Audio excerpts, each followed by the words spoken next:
On October 13, 1972, a Uruguayan rugby team known as the Old Christians Club takes a plane to fly to Chile for a special match. Most of them never left the country, so this is very exciting, and some family members come along for support. When they start approaching the Andes Mountains that separate Chile and Argentina, the plane shakes a couple of times. A passenger explains that the warm winds from Argentina collide with the cold mountain air, which creates a suction effect that causes slight turbulence. However, as the plane keeps going, the turbulence gets worse and suddenly the plane sinks a few miles. The pilots force the plane to keep going through the stormy winds while everyone holds tight and watches their things fall in the corridor. For a second they see the sun, only for the plane to go down again and hit the mountain as it breaks in half. One of the players is blown away with the tail of the plane while the front keeps going until it crashes into the snow, sending all the seats clashing against each other and killing multiple people in various gruesome ways. One by one, the survivors try to let go of the shock and leave their seats to help the passengers who got trapped. There's blood everywhere and two med students try to guide those with broken limbs to help them calm down. A few guys check on the pilot, but he dies after just a couple of words and the radio isn't working. Others try to scream for help to no avail. The temperature starts dropping fast, especially when night falls, so the survivors huddle together inside the plane, using bodies and bags to try to cover any holes. Many of them can't stop panicking or crying, so they try their best to comfort each other.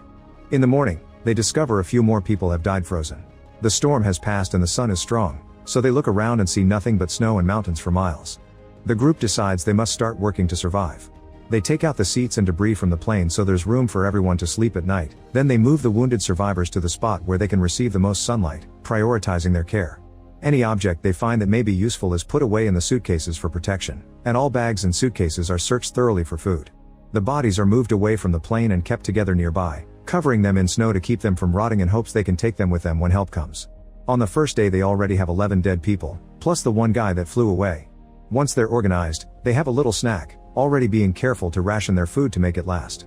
Suddenly they hear a plane fly by, so they try yelling and waving their arms, but they aren't found. On their second night, they're ready to sleep inside the plane, using the clothes from the bags as blankets and covering the hole with the suitcases. On day 3, Nando finally wakes up. He's been unconscious since they crashed, so they have to explain what happened. His body is in a terrible condition, but he still drags it on the ground to be with his sister, who isn't doing very well either. When Nando asks about their mom, they have to inform him she died, which makes him think about his father alone back in Uruguay. Afterward, they use some metal to start melting snow for water. They also make a huge X on the ground with suitcases, hoping they'll be seen. When another plane flies by, they try to make the sun reflect on mirrors and keep on yelling. Someone notices the plane's wings rocked, so it may be a sign they were seen. The next day, they hear the plane again, but it's far away, meaning they're searching in a different area and didn't see them. The group starts to discuss survival options and remembers there were some batteries in the tail, so they should go out to find it. After building some goggles with mirrors and the leather from the seats, 4 survivors start going up the mountain to find the tail. As soon as they go up a few miles, they discover the crash site can't be seen from afar because of all the snow. This means the chances of a rescue plane finding them are almost zero. At that moment they notice some snow coming down, so the 4 guys decide to return to the crash site for now. Days start to pass and after a week they run out of food. There are no animals or plants in the area, and they try some moss from a rock, but it tastes absolutely disgusting. Nando mentions that he'll eat bodies if he must, and soon an argument ensues over whether they should take meat from the dead passengers.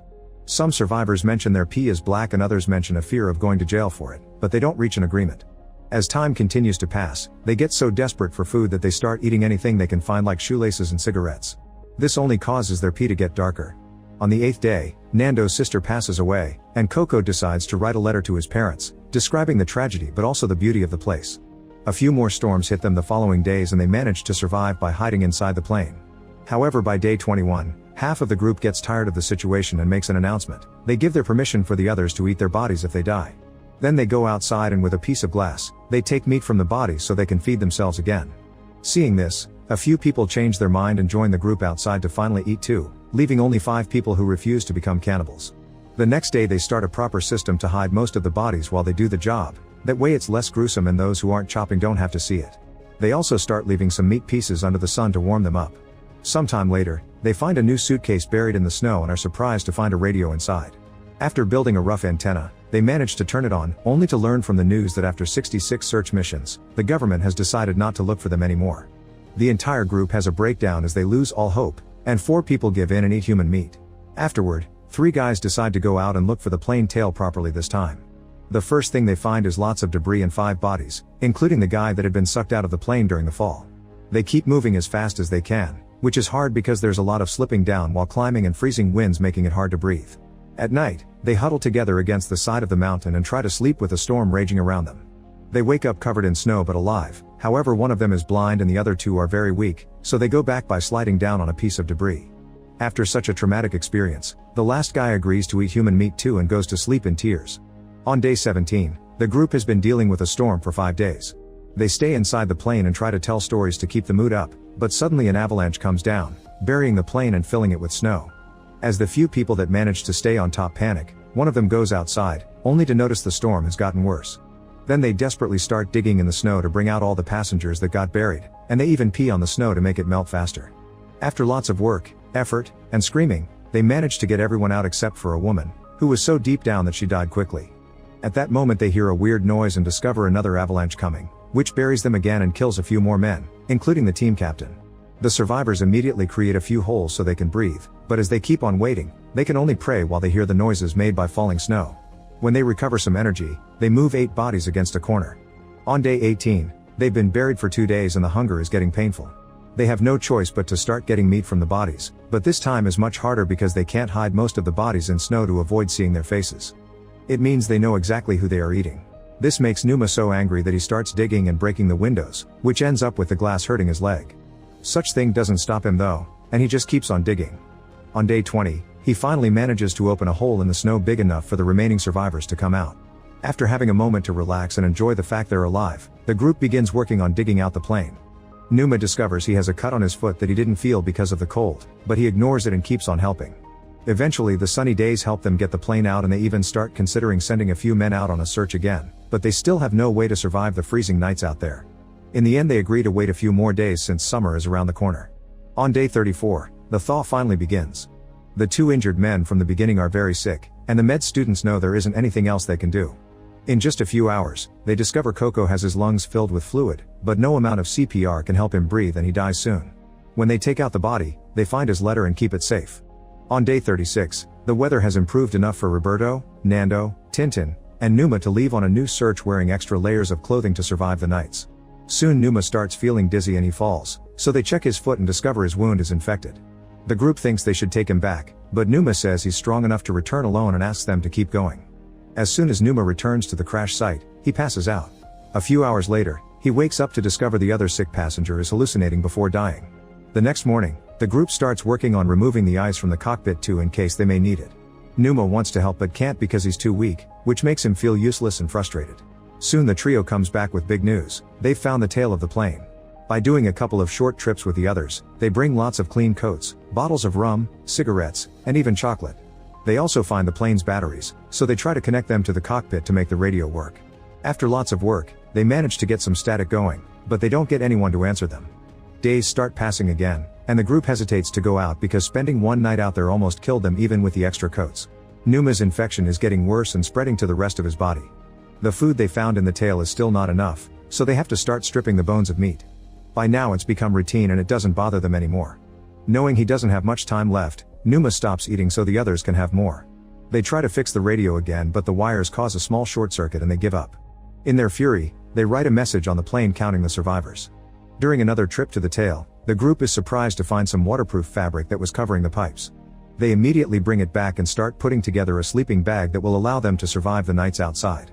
The smaller radio is still working and they hear on the news that even though 58 days have passed since the crash, the Air Force is planning to send another aircraft to search for them.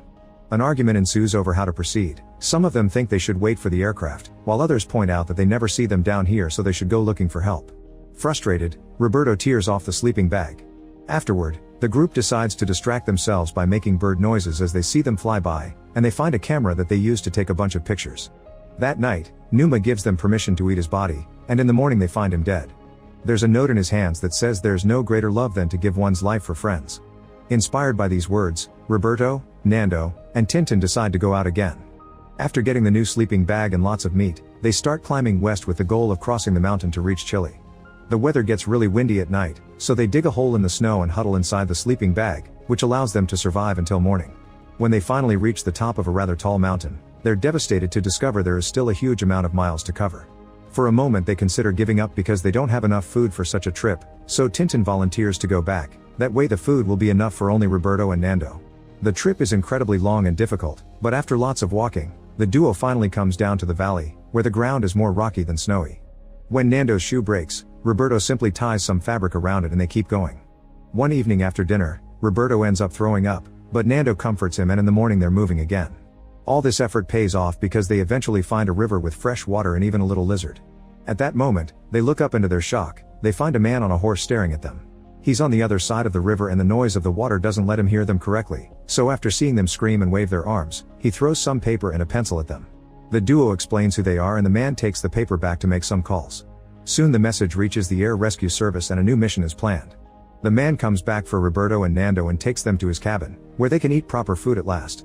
In just a few hours, the area is surrounded by reporters who don't hesitate to ask awkward questions. When this reaches the news, the group at the crash site is excited to hear that rescue is coming soon, so they start washing up to look as presentable as possible and gather their things in bags, including pieces of the plane as a memento. When the helicopters finally arrive, they take Roberto and Nando with them so they can act as guides. On day 71, the group is finally rescued, and they cry in happiness as soon as they see the helicopters. Someone records the whole rescue, including the fact the group insists on bringing their bags even if there's no room for them. In total, 16 people have survived. Once they reach the city, their families are already there waiting to welcome them back. Then they're taken to the hospital, where a huge crowd is waiting to call them heroes. The doctors keep the reporters out and run full tests to check on their health, especially since they notice the skeletal state of their bodies.